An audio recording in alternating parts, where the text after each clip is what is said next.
묵상 기도하심으로 수요 말씀 예배를 하나님께 드리도록 하겠습니다.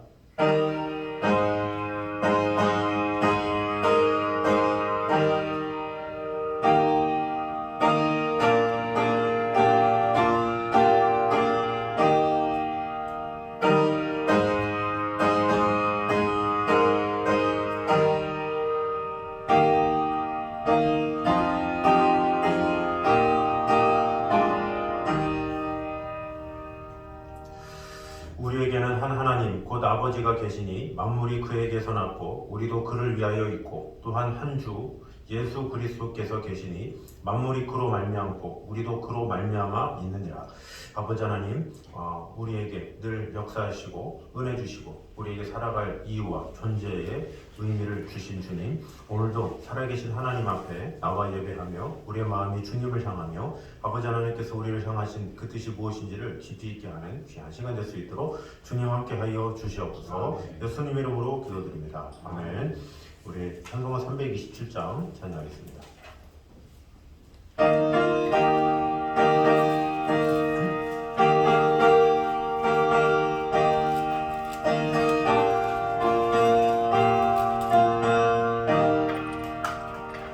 주님 수시와 교 믿음 얻기 위해 너는 정성껏 기도했나. 주의 재단 앞에 모두 바치기 전 복을 받을 그 생각 마라. 주의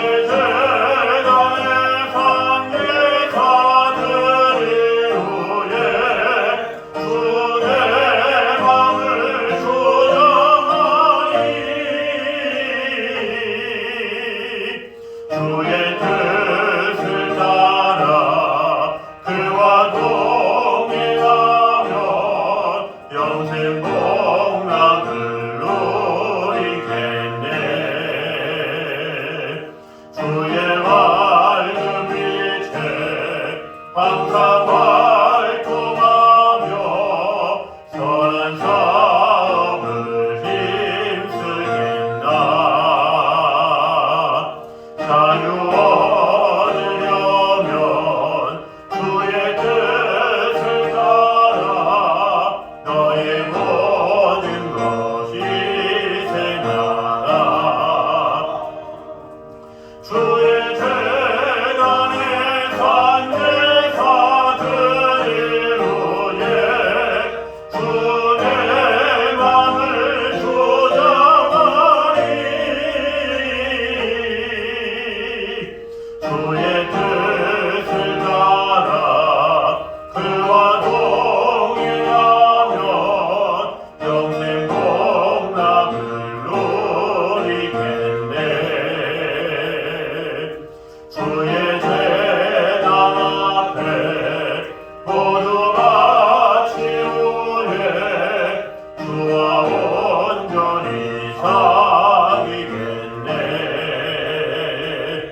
주님 주신 기쁨 또한 그의 사랑 어찌 말로 다 형용하랴. 주의 재단에 산제사들을 위해 주의 맘을 조장하리. 주의 뜻을 따라 그와 동행하면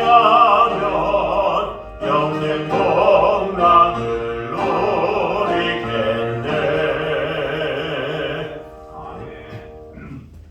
우리 하나님께서 사무엘상 9장입니다.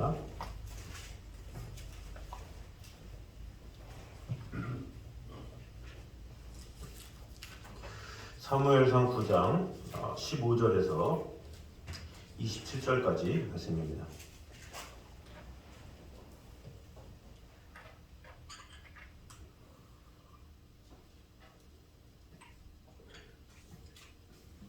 사무엘상 9장 15절에서 27절까지 말씀입니다.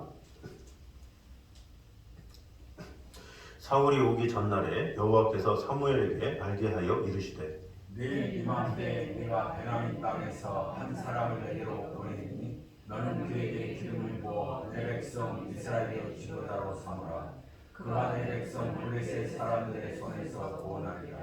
내 백성의 부르짖음이 내게 상달되었으므로 내가 그들을 돌봐노라 하셨더니 사무엘이 사울을 볼 때에 여호와께서 그에게 이르시되 보라 이는 내가 내게 말한 사람이니 이는 이가 내 백성을 다스리리라 하시니라.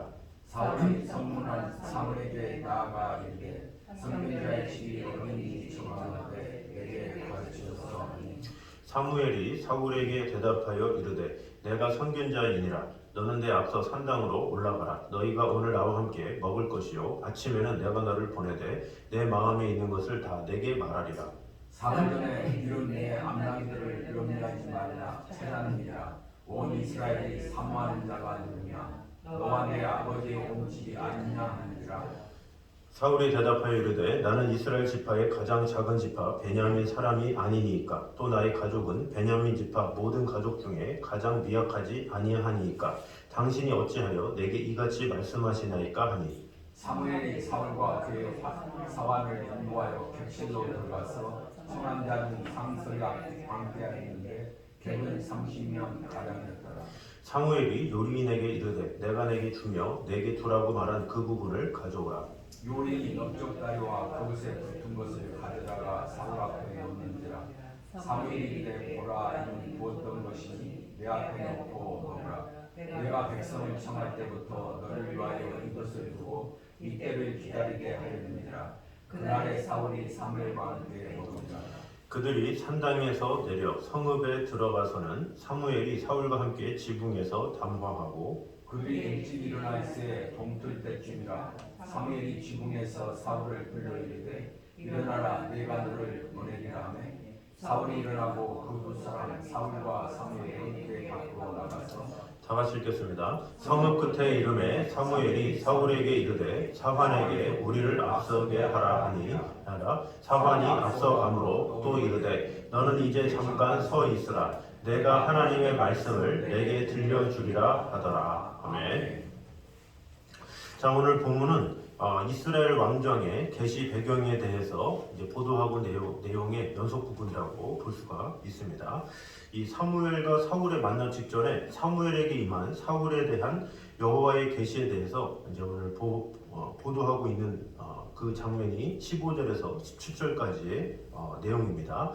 그리고 나머지 이제 18절에서 27절까지는 실질적으로 이제 사무엘이 사울을 만나서 어떻게 이렇게 택했는지 이렇게 이야기하는 장면이 이렇게 나와 있습니다. 우리는 여기서 이스라엘의 왕정 도입과 사울을 초대왕으로 세우기 위해서 하나님께서 얼마나 세밀하게 섭리하셨는지를 다시 한번 확인하게 되는데 이 사건뿐만 아니라 인간 역사에 일어나는 모든 일에 대해서도 동일하게 적용된다고 볼 수가 있습니다. 하나님은 어떤 일에 대해서 어떤 상황에 대해서 치밀하게 역사하시는 하나님이심을 볼 수가 있습니다. 그럼 오늘 본문을 통해서 주시는 은혜를 나누도록 하겠습니다. 먼저 하나님께서는 세세한 부분까지 일일이 가르쳐 주시는 분이심을 보여주고 있습니다.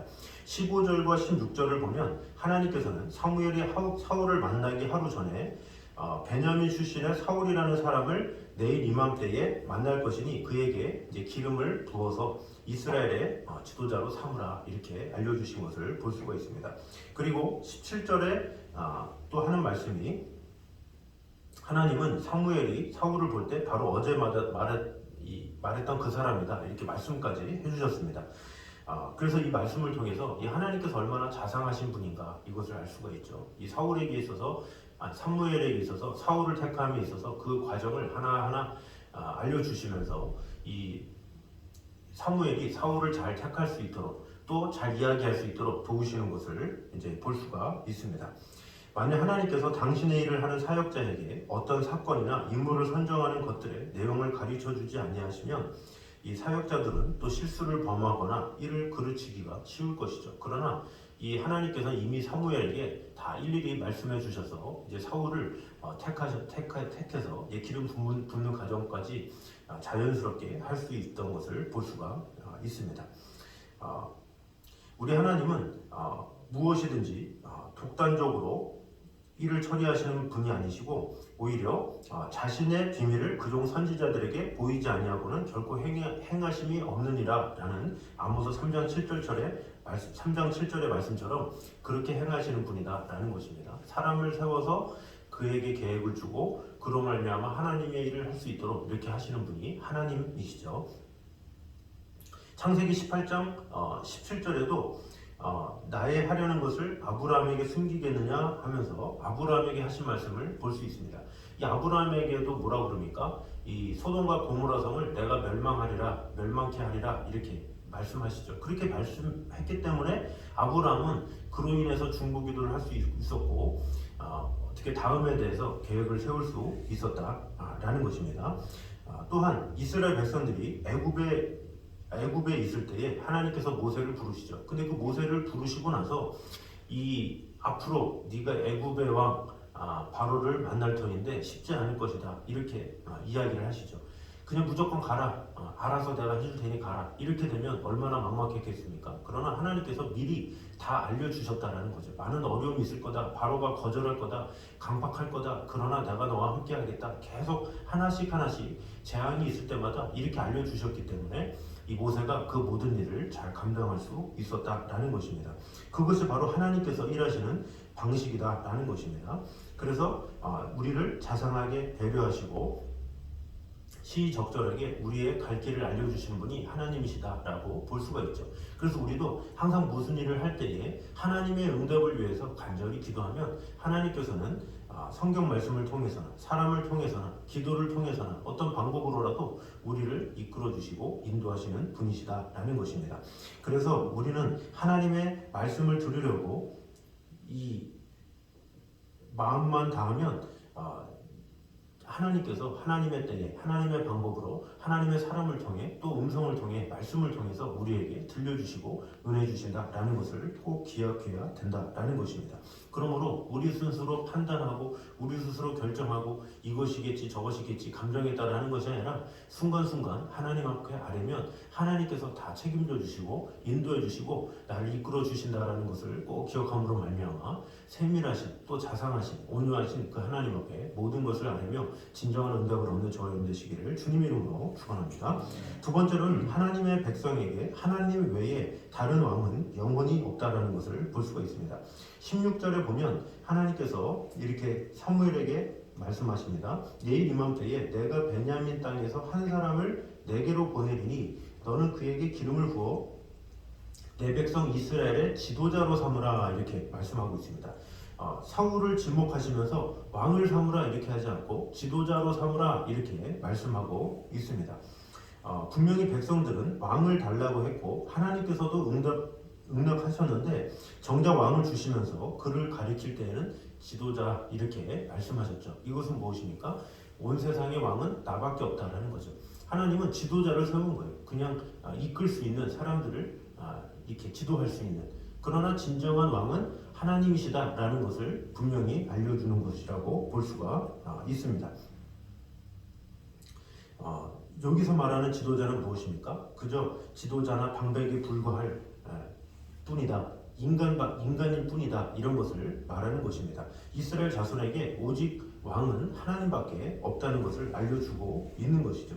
왕이 줄인 나라가 있습니까? 그래서 하나님은 이 세상을 통치하는 왕은 바로 나밖에 없다라는 것을 알려주면서 너희들이 이 구한 사람, 이 사람은 지도자일 뿐이다 이렇게 말을 하는 거죠. 그러면서 궁극적으로는 나를 따라야 한다라는 것을 알려주는 것이라고 볼 수가 있습니다.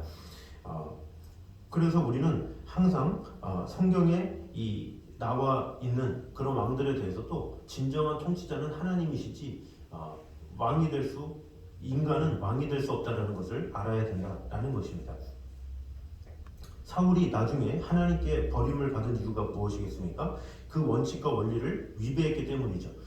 온 세상의 통치자가 진정한 왕이신 하나님이신데 자신이 왕인 줄 알고 행세했기 때문에 자기 뜻대로 자기 감정대로 자기 뜻대로 했기 때문에 하나님께서 버릴 수밖에 없었다라는 것입니다. 그러므로 이 사울도 진정한 왕이신 하나님을 온전히 모시지 않고 온전히 따르지 않았을 때 그의 자리가 패배됐던 것처럼 우리 또한 매 순간마다 살면서 우리의 진정한 왕이 누구신지를 다시 한번 돌아보면서 생각하며 나아갈 필요가 있다라는 것입니다.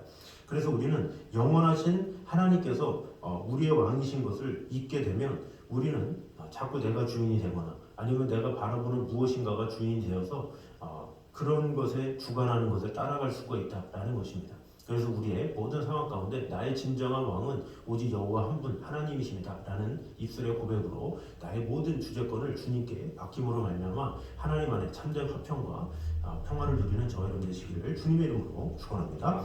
세 번째로는 성도는 항상 상대방을 먼저 이해하고 배려할 줄 알아야 함을 보여주고 있습니다. 20절에 보면 사울을 만난 사무엘이 사울에게 사흘 전 잃어버린 암나귀를 찾았음을 고지하면서 이제 염려하지 말라 이렇게 권면하는 내용이 나와 있습니다. 20절을 보면 사흘 전에 잃은 내 암나귀들을 염려하지 말라 찾았느니라 온 이스라엘이 사모하는 자가 누구냐 너와 내 아버지의 온 집이 아니냐 하는지라 이렇게 말씀하고 있습니다. 어떻게 보면 사무엘에게 있어서 이 기스의 가정에서 잃어버린 암나귀를 찾은 것은 매우 사소한 것이라고 볼 수가 있죠. 그런데 사울의 입장에서는 사소한 것이 아니죠. 왜냐 아버지가 아끼던 낙이었고 또 그것이 잃어버린 것 때문에 여기까지 왔고 또 며칠을 이렇게 고생했기 때문에 그 당사자 입장에서는 상당히 급한 일이었고 또 그 문제가 해결되지 않으면 아무리 왕의 얘기를 한다고 해도 들리지 않겠죠. 그런데 사무엘은 그런 사울에게 지금 당장 해결해야 될 문제를 분명하게 알려줌으로 말미암아 안심을 시켜줬다라는 것을 볼 수가 있습니다. 그래서 이 사울의 입장에서는 이 사흘을 헤매고 다닌 그 고생한 흔적이 있기 때문에 그것에 대한 배려를 사무엘이 제대로 해줬다라는 것을 이제 볼 수가 있습니다. 그래서 지금 당장의 문제를 해결하지 않으면 아무리 자신이 왕이 된다 무슨 말을 한다 할지라도 그것이 들리겠습니까? 그러나 그 문제를 확실하게 딱 일단락 시켜줌으로 말미암아 그 다음 문제로 나아갈 수 있었다라는 것을 볼 수가 있습니다. 일을 잘 못하는 사람일수록 어떻습니까? 남을 배려하지 않는 채 자기가 하고자 하는 일만 함으로써 많이 예기치 못한 문제들을 양산하는 경우가 상당히 많이 있습니다. 다른 사람에 대한 배려 이것이 필요하죠. 이 사무엘에게는 그것이 있었다라는 거죠. 지금 사울이 왜 이곳에 왔는지를 분명히 알았다라는 것입니다. 그저 하나님께서 저 사람 누구야? 그러면서 만났다 하면서 자기의 사정만 얘기한 것이 아니라 지금 상대의 필요가 무엇이고 상대의 상황이 무엇인지를 분명히 알아서 이야기를 해줄 수 있는 그것이 참 배려가 있는 모습이라고 볼 수가 있습니다. 그래서 성경 안에서도 이 상대방의 마음을 배려하지 못하고 자신의 의견을 주장할 때 안 좋게 되는 일들도 많이 있는 것을 볼 수가 있죠. 이 사도행전 15장에 보면 이 바울과 바나바도 마찬가지죠. 이 선교여행을 떠남에 있어서 이 마가라는 이 청년이 자꾸 이렇게 여러 가지 문제가 일으키니까 이 바나바는 마가를 데리고 가겠다. 그랬더니 바울이 안 된다. 무슨 말이냐 하면서 신라를 데려가는 그 장면이 나오죠. 그러면서 이 사도행전 15장에 그들이 심히 다투어 이런 단어가 나옵니다. 다툼으로 말미암아 그 선교의 내용이 두 가지로 이렇게 갈라지는 것을 이제 볼 수가 있습니다. 그러므로 아무리 어려운 문제라도 어떠한 상황에서도 그것을 어떻게 지혜롭게 해결하느냐 이것은 참으로 중요한 것이고 우리 그리스도인이 꼭 해야 될 분명한 일이다라는 것입니다. 그래서 우리는 항상 상대방의 입장에 서서 상대방의 문제와 어려움에 마음을 쓰는 그것이 필요하다라는 것을 꼭 기억해야 된다라는 것입니다. 그래서 우리의 모든 상황 속에서도 어떤 우리가 신앙적인 이야기를 할 때에도 상대의 상황을 분명하게 물어보면서 여러 가지 여건을 귀를 기울여주면서 이야기하는 것과 그냥 만나서 내 이야기하는 거랑은 다르다라는 것을 꼭 기억함으로 말미암아 어떤 사람을 만나든지 먼저 그들의 마음을 들어주고 이해해주고 돌봐주고 이렇게 함으로 말미암아 그들의 열린 마음 가운데 그들에게 하나님의 사랑을 잘 나눔으로 그 이상의 진도를 잘 나가고 하나님의 이 복음에 한 걸음 더욱더 나아가는데 힘을 다하는 저 여러분 되시기를 주님의 이름으로 축원합니다. 마지막으로는 아무 공로 없는 자에게 상상 이상의 복을 주시는 것이 하나님의 은혜임을 볼 수가 있습니다. 22절에서 24절을 보면 아무리 봐도 이 과분하게 대접을 받고 있는 이 사울의 모습을 발견할 수가 있습니다. 우리 22절에 보니까 사무엘이 사울과 그의 사환을 인도하여 객실로 들어가 청한 자 중 상석에 앉게 하였는데 객은 30명 가량이었더라. 이렇게 이야기하고 있죠. 청한 자 중에 상석에 앉게 했다라는 것입니다. 거기다가 사무엘이 특별히 준비해둔 넓적다리까지 이제 받았죠.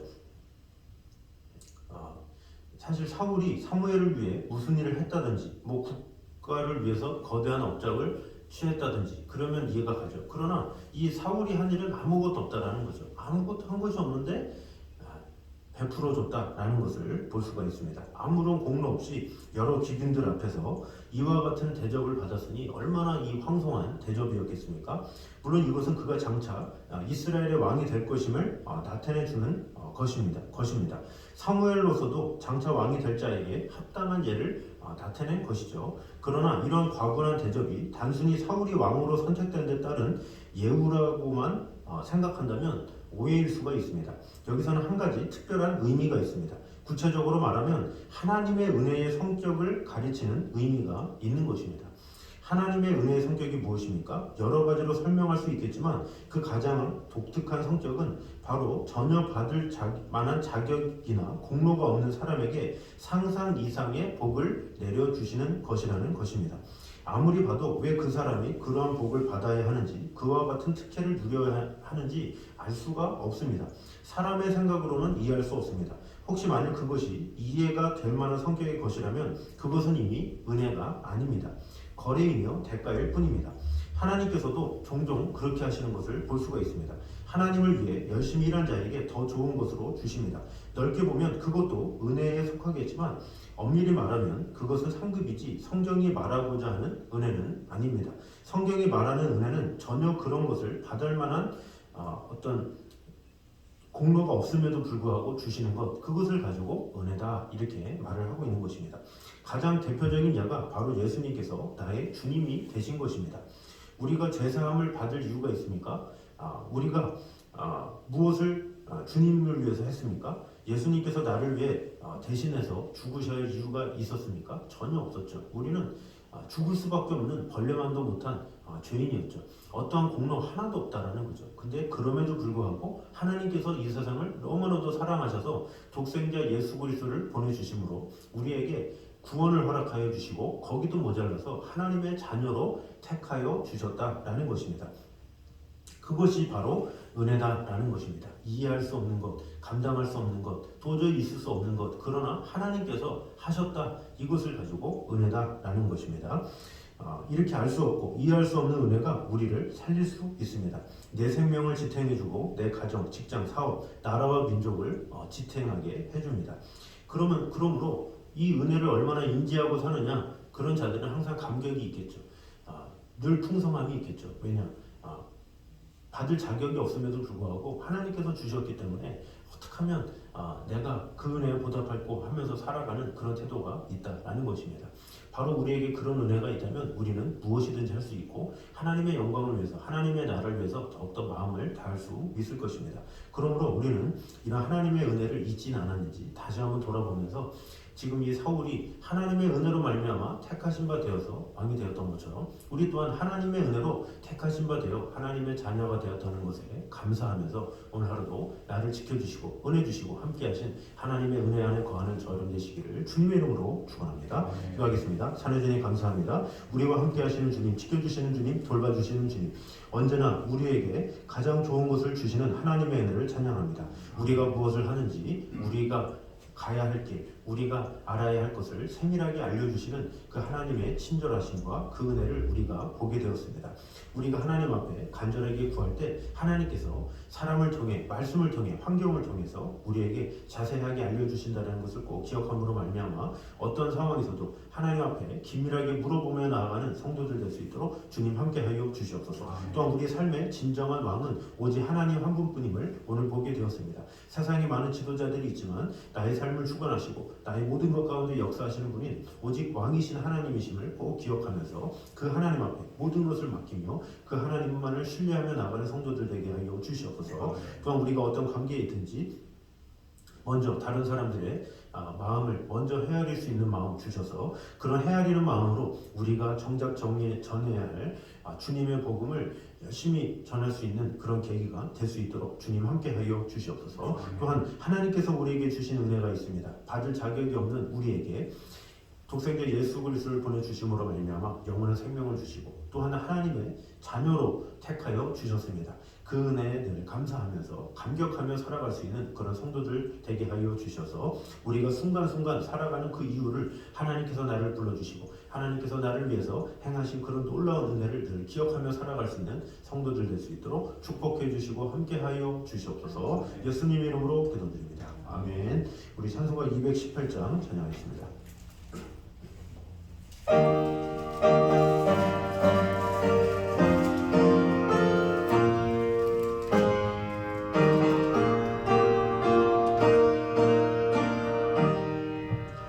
내 맘과 정성을 다하여서 주 너의 하나님을 사랑하라. 내 몸을 아끼고 사랑하는 형제와 이웃을 사랑하라. 주께서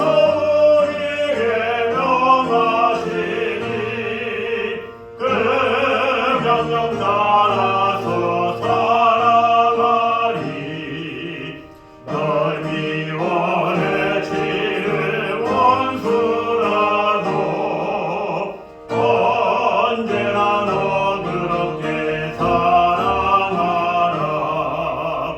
널 기각하는 자 위에서도 진실한 마음으로 복을 빌라. 주께서 우리에게 명하시니 그 명령 따라서 살아가리.